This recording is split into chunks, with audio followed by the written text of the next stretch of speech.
목마른 사람은 다 내게로 와서 마셔라. 갈증으로 애타는 사람들에게 아마 이보다 더 기쁜 소식은 없을 것입니다. 오늘 본문 말씀에서 예수님께서 선포하신 말씀입니다.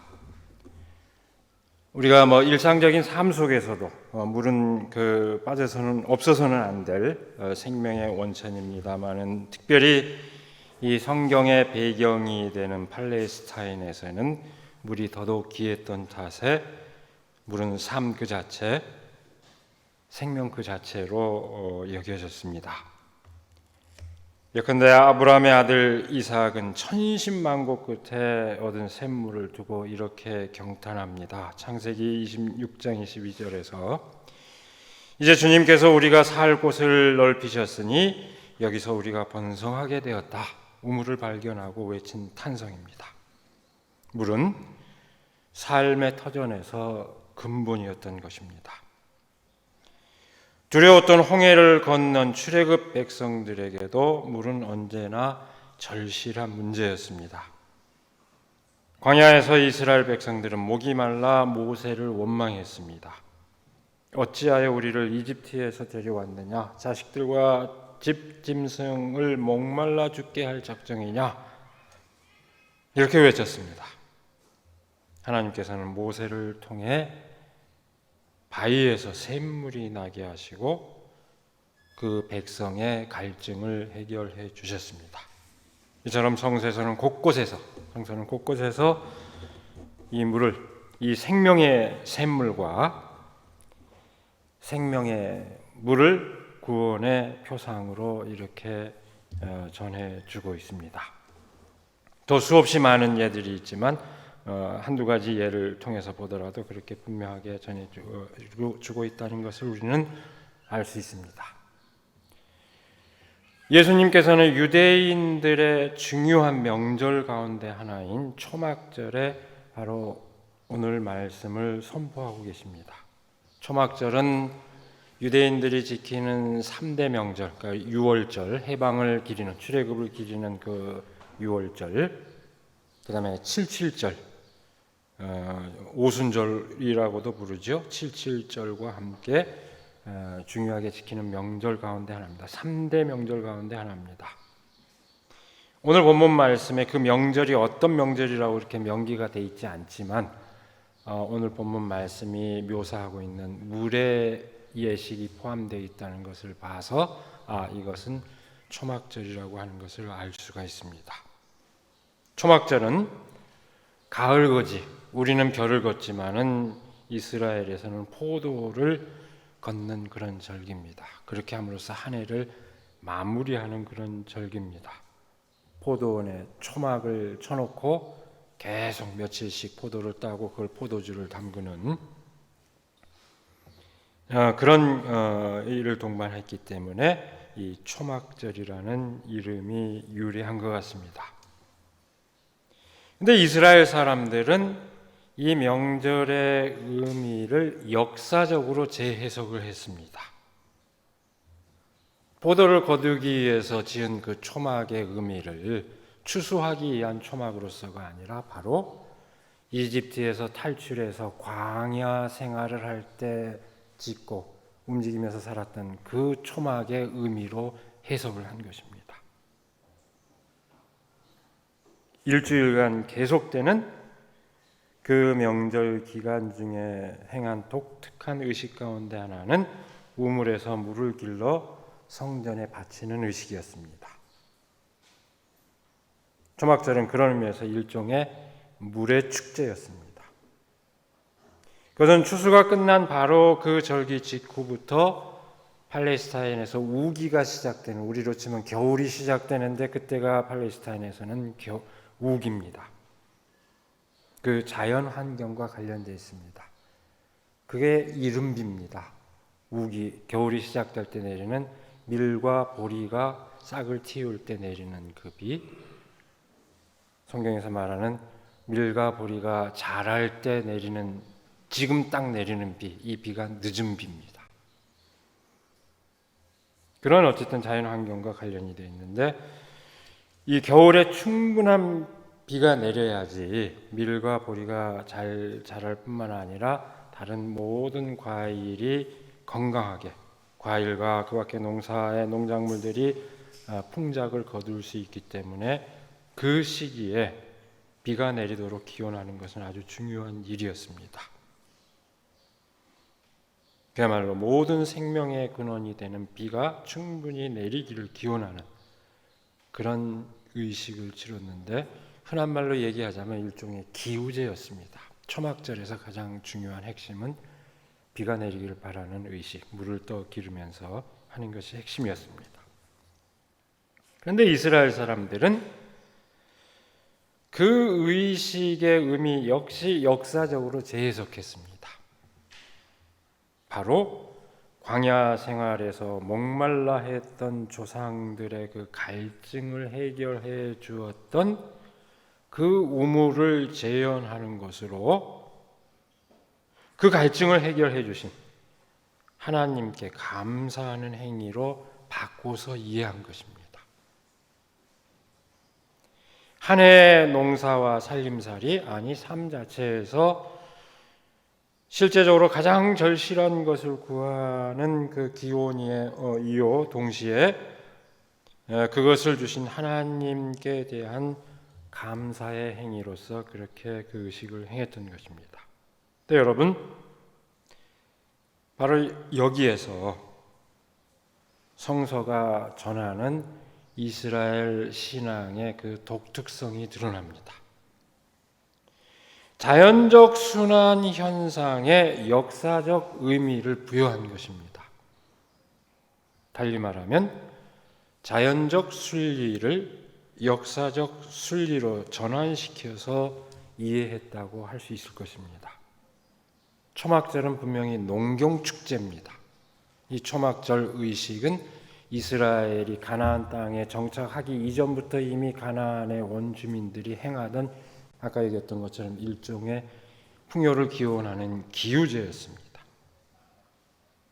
그런데 이스라엘은 그것을 받아들이면서, 그 원주민의 의식을 받아들이면서 거기에 자신들의 역사적인 기억을 그 의식 속에 결부시킨 것입니다.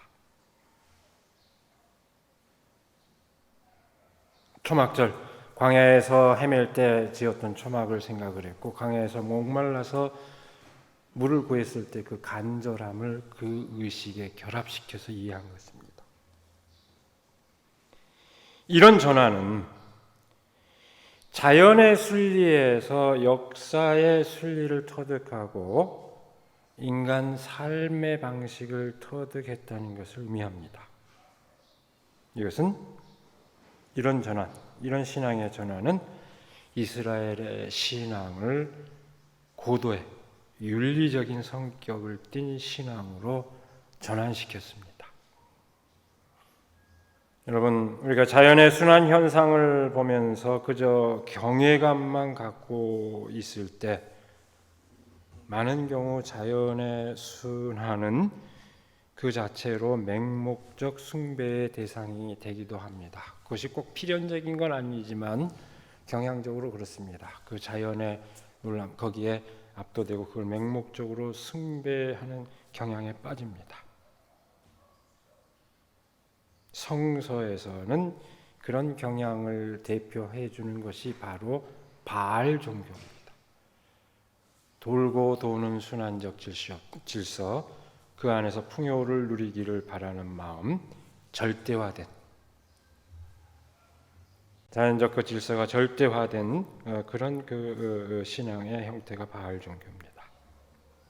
그러나 자연적 현상을 인간의 역사적 경험, 다시 말해서 역사적 사건과 결합시켜서 이해하는 태도는 인간이 어떻게 살아야 할 것인가 하는 물음으로 이어졌습니다.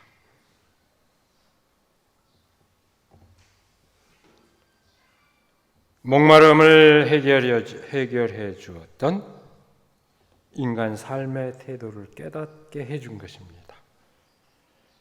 일종의 주술적인 행위를 통해서 그저 물이 내리기를, 비가 내리기를 기다리는 그런 태도가 아니라 목마름을 해결해 주는 물과 같은 인간의 삶이 어떻게 가능할 것인가?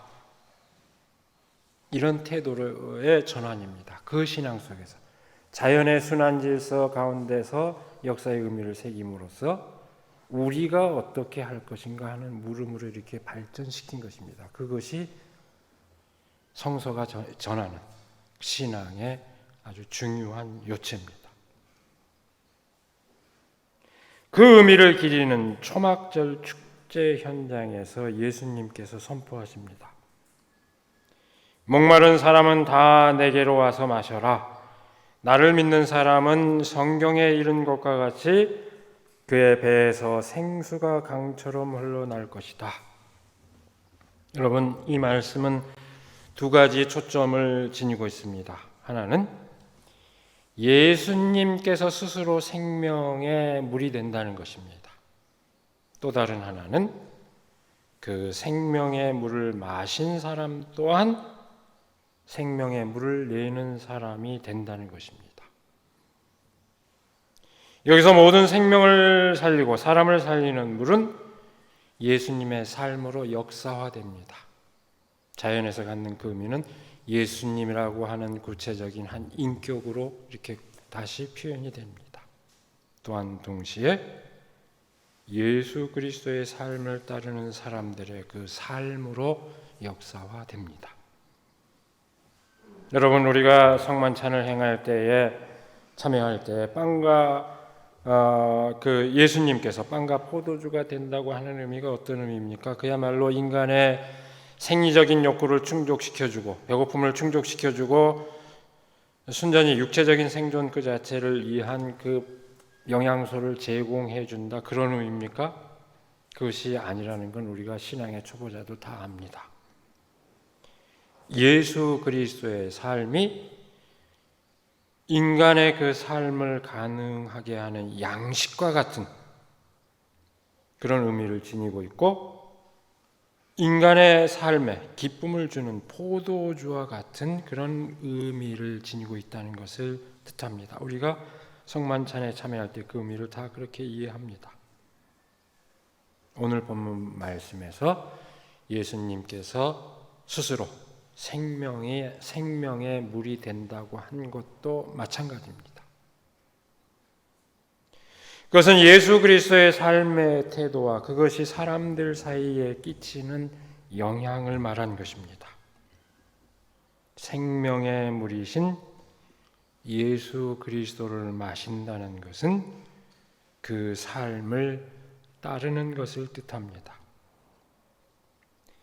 그 물을 마신 사람이 그 배로부터 생수를 강물처럼 흘러내리게 할 것이다 하는 것은 예수 그리스도의 삶을 따르는 사람들 또한 다른 모든 생명과 다른 모든 사람에게 생명의 물과 같은 존재가 될 것이라는 것을 뜻합니다.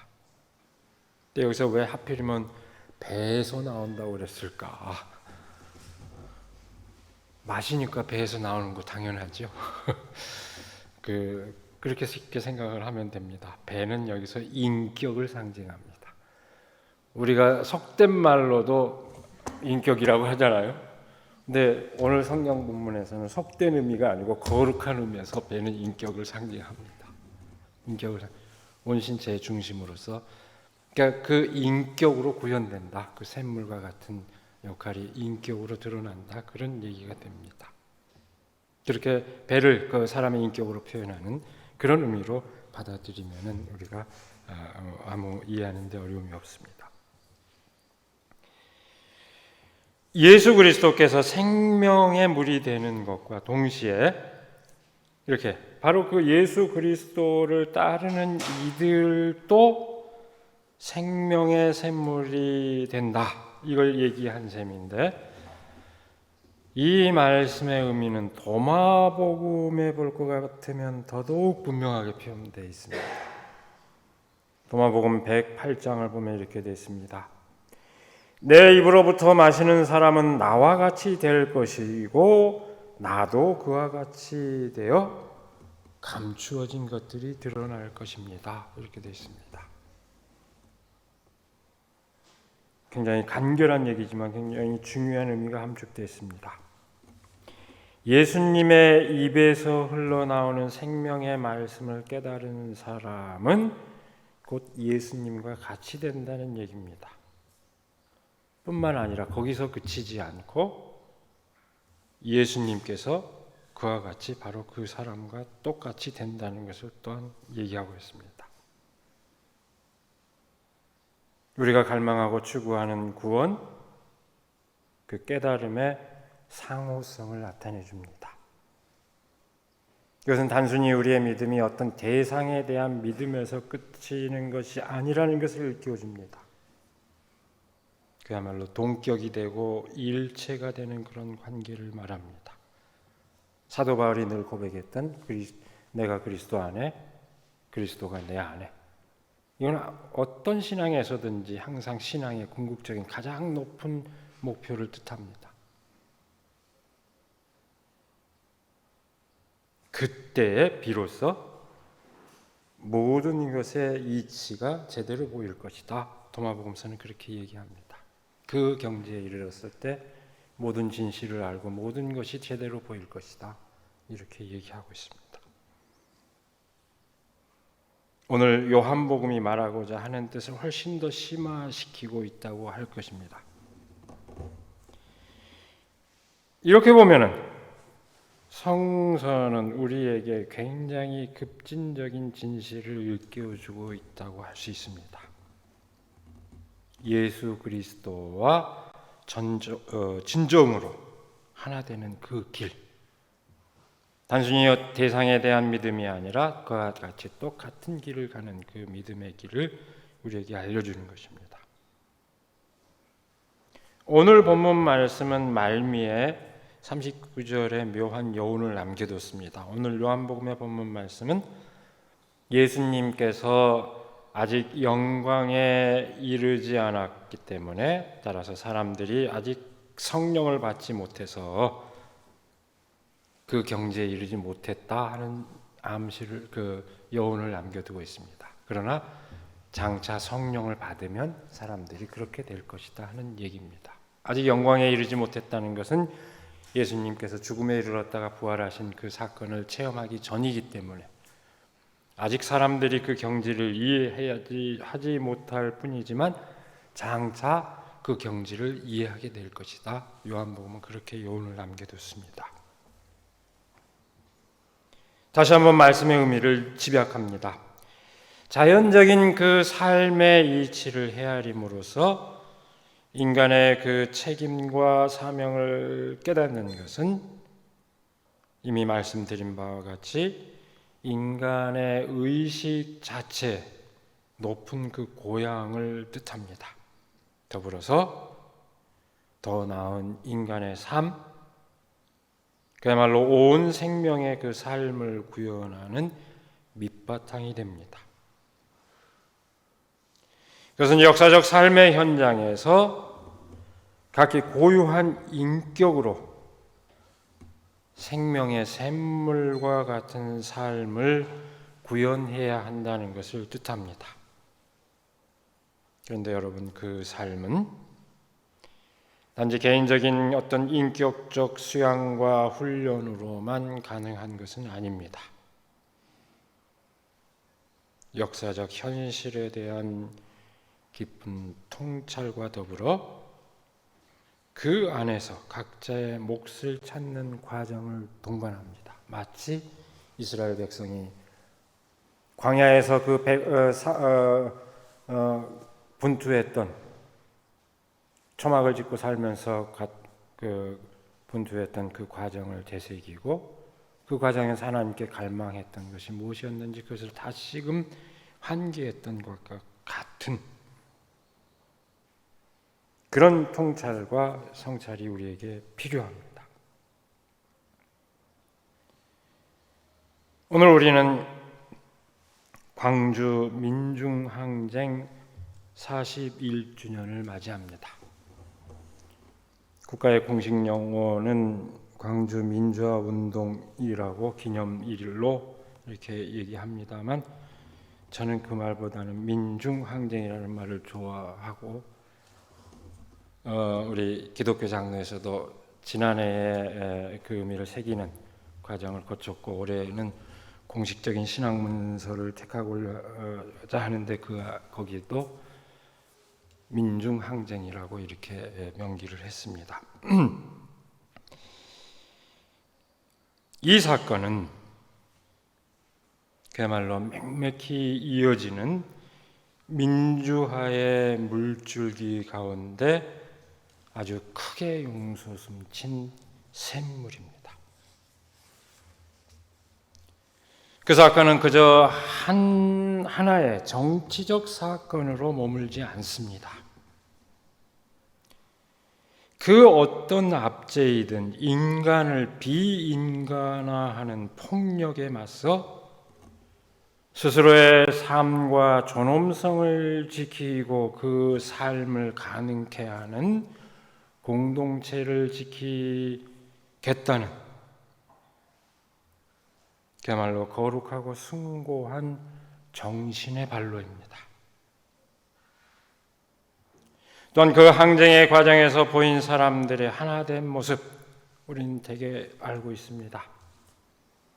수없이 많은 사람들이 피를 흘리고 쓰러져 나갈 때 누가 강건하지 않았음에도 불구하고 자기 피를 헌혈하고 먹을 것을 가져가고 약재를 갖고 가고 다 하나가 되었던 이른바 절대 공동체로서의 그 광주 항쟁의 기간에 온 사람들이 하나가 된 어떤 강요에 의해서가 아닙니다. 그리고 가장 밑바닥에서 천대받던 사람들이 가장 헌신적으로 그렇게 기여했던 그 과정을 알고 있습니다.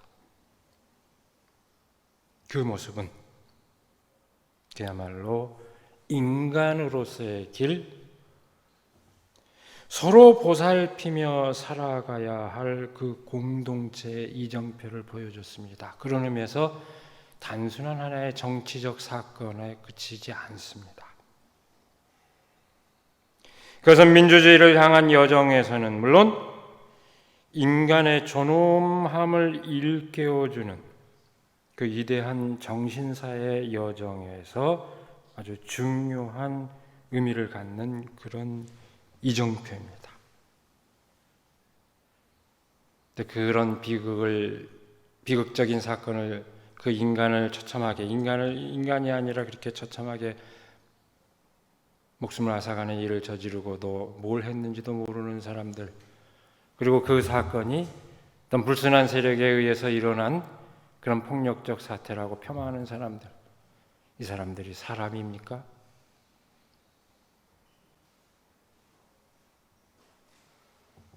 이 사건은 바로 그렇기 때문에 민주주의 여정에서뿐만 아니라 정신사의 그 위대한 여정에서 중요한 의미를 갖고 있는 그런 사건이었기 때문에 끊임없이 우리 역사에서의 샘물과 같은 역할을 하고 있습니다. 1987년 민주화 항쟁으로 그리고 가깝게는 촛불 항쟁으로 이어지는 가운데 민주주의를 진전시키는 원천인 동시에 우리의 정신을 일깨우는 원천이 되고 있습니다. 근데 여러분 돌이켜보면은 그 사건은 1980년 5월에 비로소 솟아난 샘물만은 아니었습니다. 1970년 전태일 사건, 그리고 이어서 곳곳에서 인간을 비인간화하는 독재체제에 맞서서 일어났던 70년대에 도도한 그 민중운동, 다시 거슬러 올라가면 1961년 4.19 혁명, 여기서 또 거슬러 올라가면 1919년 3.1 혁명의 물줄기와 그 원천을 갖고 있습니다. 함석헌 선생님도 이런 얘기를 했습니다. 이 민중들은 보면은 일상생활을 보면 악의 다툼하고 정말 천박한 것처럼 보이지만 이 민중들은 결정적인 순간에 일어나서 자기 몫을 한다. 그것이 바로 CR의 힘이다. 다 숨지고 있는 것 같고 다 하잘 것 없는 것 같고 아기다툼하고 이런 것 같지만 절대로 그렇지 않다. 그 가슴 속에는 위대한 소망, 그 CR을 간직하고 있고 그들은 꼭 일어난다. 이런 그 CR의 희망을 그렇게 역사적으로 우리가 경험하고 있지 않느냐, 그런 얘기를 하신 적이 있습니다. 근데 여기서 더 거슬러 올라가면 3.1운동에서 더 거슬러 올라가면 1894년 동학혁명이라고 하는 가장 그 깊은 샘물의 연원을 갖고 있습니다.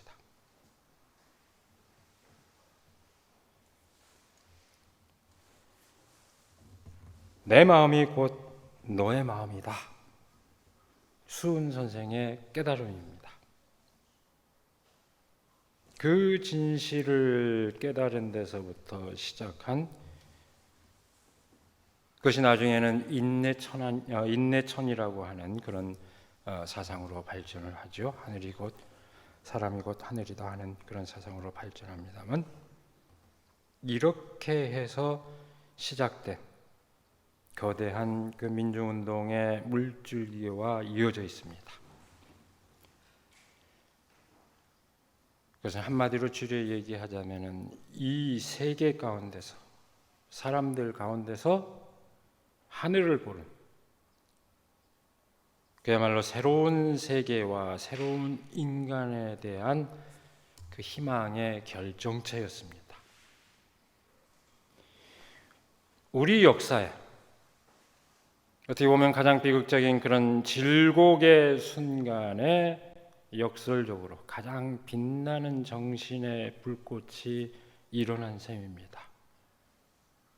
그리고 이후에 모든 사람들에게 이정표가 되는 그야말로 생명사상의 한 원천으로서 등장한 것입니다. 지난 주간에 5월 12일 동학 127주년을 맞아서 동학 농민혁명 천안 기념사업회 총회가 열렸습니다. 제가 사는 집과 교회를 오면은 딱 한가운데 세성산이 있지 않습니까? 늘 보는. 그다음에 그 세성산은 저는 거기를 지날 때마다 이건 한국 근대사의 근현대사의 원점이다. 여기서 좌절이 한국 근현대사의 좌절 출발점입니다. 공주 우금치 이전에 동학 격전제 최북단 격전지였던 그 장소. 게다가 천안은 소위 목천판이라고 일컬어지는 동경대전의 그 간행터가 동면에 있습니다. 목천의 복구정에서는 기포를 결의했고 하는 굉장히 중요한, 천안이 역사적으로 중요한 의미를 갖고 있고, 그 다음에 또 한번 상상해 보십시오. 1894년 거기서 좌절을 겪었던 사람들이 바로 25년 후에 아우네에서 일어났습니다. 이건 1987년에 길거리를 나섰던 사람들이 2006년, 6년, 7년 광화문에 촛불을 들었다는 걸 생각하면 금방 이해될 수 있는 사실. 늘 그걸 지켜보면서 이 역사의 현장을 오가면서 그 의미를 생각하고 있는데 반가운 마음에 조용히 참석했습니다. 근데 느닷없이 예정이 없이 저보고 격려사를 한마디 하라고 그래서 동학 관계자들만 계신다고. 그래서 아니 서학을 하는 사람한테 동학에 관해서 얘기하라고 그러면 어쩌자는 얘기입니까? 그래서 얼떨결에 얘기를 했는데 제가 얘기할 수 있었던 건 최근에 동경대전 도올 선생님께서 이렇게 두꺼운 거 2권으로 엮은 거 다 읽었습니다. 정독을 해서 제가 오타까지 잡아서 출판사에 알려줬습니다. 고치라고 다음번부터. 그 감동이 있어서 몇 마디를 했는데 이 자리에서 다시 반복할 수는 없고요. 저는 그 자리에서 얘기하기를 간단히 얘기하자면은 소위 서구의 형이상학을 걷어내고 보면 성서의 가르침과 동학의 가르침이 그렇게 멀지 않다 하는 점을 제가 얘기를 했습니다. 이게 우리가 성서를 이해하는 것이 서양의 서구의 형이상학에 의해서 구축된 그 신학에 따라 이해하기 때문에 굴절이 됐지, 그걸 걷어내고 나면은 수은 선생이 깨달았던 그 깨달음과 크게 다르지 않다는 것을 얘기했습니다. 뭐 이걸 설명하려면 길지만 그렇게 줄이겠습니다. 그야말로 이 수은 선생의 심정이 어땠을까? 내 마음이 내 마음과 같다, 이 진실을 깨달았을 때. 수은 선생은 공부를 많이 한 사람입니다. 그 전통적인 그 도학, 유교, 그리고 동양의 고전 세계에도 능통한 사람입니다. 근데 충격을 받았습니다. 인격적으로 다가오는 그 천주, 하느님, 서학이 들어오면서 그 하나님을 접하게 됩니다. 그 씨름을 했지요. 씨름을 하고 그야말로 서학, 서구의 형이상학에 의해서 가려졌던 그 진실을, 그것에 의해서 가려졌던 그 진실을 꿰뚫는데 이르렀다고 저는 생각합니다. 그 진실이 뭐냐? 한마디로 얘기하자면 모두가 하느님을 모시고 살아가는 인간 삶에 대한 진실입니다. 동학을 쭉, 동경대전을 쭉 보면 억지가 없어요. 억지. 생각하면, 깊이 생각하면 이렇구나, 다 고개를 끄덕끄덕 할 수밖에 없는 얘기. 그 진실을 모든 인간은 저마다 삶 가운데, 그 인격 가운데 하나님을 모시고 살아간다고 하는 그 진실, 그것이 얼치기 도사의 망상이 아닌 것은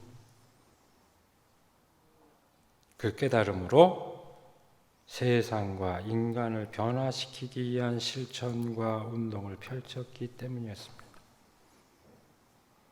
여러분, 수은 선생은 이 동학을, 도를 따른 것 때문에 목숨이 이태롭게 되거든 도를 버려라 라고까지 얘기했습니다. 그것 때문에 네 목숨이 더 소중하지 않냐? 안으로 사겨라.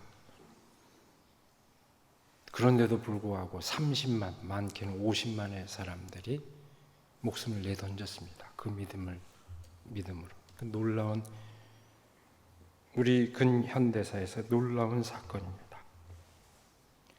저는 우리 역사의 그 샘물과 물줄기를 이렇게 다시 한번 되돌아보는 가운데 그야말로 위대한 정신의 탄생이 지니는 그 역설의 진실을 다시 한번 깨닫지 않을 수 없습니다. 41년 전 가장 아름다운 계절 5월에 맞았던 그 비극적 사건이 갖는 역설의 진실, 또한 당시로서는 명백히 실패하고 비극일 수밖에 없었던, 비극으로 경험될 수밖에 없었던 실패한 사건이지만 거꾸로 한국 민주주의의 이정표를 세우고 한국의 어떤 그 정신세계로 부양시킨 사건을 의미를 갖는 그 역설적 진실, 그것은 어쩌면 끊임없이 반복되는지 모릅니다. 그건 어쩌면은 인간의 정신적인 도약을 가능하게 하는 하나의 패턴일 수도 있습니다. 그 비극 속에서 딛고 일어섰을 때 놀라운 정신적인 도약이 이루어지는 것을 우리는 늘 경험하고 있고 확인합니다. 가장 암울한 역사의 한 굴곡 지점에서 가장 숭고한 정신이 배태된 그 역설의 진실, 그 의미를 새기는 사람들에게 끊임없이 그 진실은 끊임없이 새로운 도약의 원점이 되고 있습니다. 풍요의 계절에 쓰라린 과거를 기억함으로써 새로운 삶의 희망을 찾고 그 희망을 간직한 사람들이 따라야 할 마땅한 삶의 태도를 깨우친 진실, 바로 오늘 성경 본문 말씀이 갖는 뜻입니다. 그 역설의 진실 또한 다르지 않습니다. 우리가 순전히 개인적인 삶의 차원에서 생각할 것 같으면은 무시해버리면 내 눈에 아예 들어오지도 않고 잊어버리며 잊혀질 수도 있는 그 비극적인 사건을 우리가 굳이 환기하면서 그 의미를 새기는 뜻이 무엇일까요? 우리 일상생활에서 잊혀버리면 새까맣게 잊어버릴 수도 있는데 그 사건을 다시 끄집어내서 우리가 환기하면서 의미를 새기는 뜻이 도대체 어디에 있겠습니까? 인간이 인간답게 살아가는데 반드시 그 과정이 필요하다는 것을 알기 때문에 우리는 지난 사건을 되새기는 것입니다. 우리 가운데 있는 생명의 물, 그 원천을 찾아 나서고자 하기 때문이며 우리 스스로가 그 생명의 샘물로서 몫을 다하고자 하기 때문입니다. 우리가 하나님을 믿고 예수 그리스도를 믿음으로써 진정으로 생명의 샘물을 맛보고 더불어 우리 스스로가 생명의 샘물이 되어 세상을 살리는 그런 역할을 감당하게 되기를 이 시간에 간절히 기원합니다. 기도하겠습니다. 오늘도 저희를 불러주셔서 말씀을 대하고 그 가운데 또한 우리의 역사가 겪어왔던 사건들을 되돌이키며 그 의미를 깨우칠 수 있도록 하여 주심을 감사드립니다. 가장 낮은 자리에 오셔서 고난받으며 마침내 죽음에 이르렀지만 그것이 오히려 사람을 살리는, 사람을 구원하는 진정한 구원의 샘물이 되었던 것처럼 우리는 또 우리 역사에서 경험한 그 비극의 사건들이 오늘 우리를 살리고 있는 이 역사적 샘물로서 의미를 갖고 있음을 새깁니다. 하나님, 특별히 오늘 광주민중항쟁 41주년을 되새기며 이 우리가 지금 누리고 있는 그 삶이 어떻게 가능했는지 되새기게 하여 주시고 그 삶을 지속하며 더 발전시켜 나가기 위해서 우리가 과연 어떤 몫을 감당해야 할지 이 시간 저마다 깨달음으로 결의를 다질 수 있도록 하나님 함께하여 주시옵소서. 단순히 과거의 사실을 들추어내고 그 아픈 상처를 더욱더 아프게 하는 그런 일이 아니요 진정으로 우리의 삶의 의미를 찾는 그 과정임을 기억하여 우리가 깨달음을 얻고 삶의 결단을 할 수 있도록 인도하여 주시옵소서. 우리 주 예수 그리스도의 이름으로 기도드리옵나이다. 아멘.